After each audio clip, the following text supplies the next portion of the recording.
Hello friends, good morning. ఇప్పుడు నేను Australia అడిలైడ్లో ఉన్నాను. కొందరు అంటారు కదా, పొద్దున్న లేచి పిల్లి ముఖం చూస్తే ఏమైనా అవుతుందని. ఈరోజు నాకు అదే అన్నట్టుంది. పొద్దున్న లేవందనే ఒక నల్ల పిల్లి చూసిన మా టెర్రస్ మీద.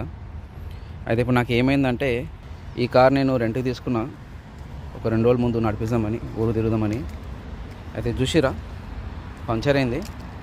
ఈ పంచర్ చేయడానికే ఫస్ట్ ఆఫ్ ఆల్ నాకు స్టెప్నీ చేంజ్ ఇంకా రాలేదు. మేబీ అది నేను చేసిన పొరపాటేమో. కాకపోతే దీని గురించి మన రెంటల్ కార్ ఫోన్ చేస్తే వాడు రానంటుడు, నువ్వే చేంజ్ చేసుకో అన్నాడు. అయితే వాడు కొంచెం రిక్వెస్ట్ చేసి ఇంకొని పంపిస్తున్నాడు, ఇంకో మెకానిక్ని. ఇప్పుడు దీనివల్ల నాకు అర్థమైంది ఏంటంటే, మనము డ్రైవింగ్ కోర్స్తో పాటు ఖచ్చితంగా ఇట్లాంటి మెకానికల్ కోర్సులు లేకుంటే పంక్చర్ కోర్సులు నేర్చుకోవాల్సిందే ఇండియాలో. సో విదేశాలకు వచ్చే ముందు ఒకసారి మీరు కూడా దాని గురించి ఆలోచించండి. ఈ తర్వాత పిల్లిని చూసినా నక్కని చూసినా మనకేం కాదు. దీని గురించి ఏందో మీ అభిప్రాయం ఒకసారి నాకు కమెంట్స్లో చెప్పండి.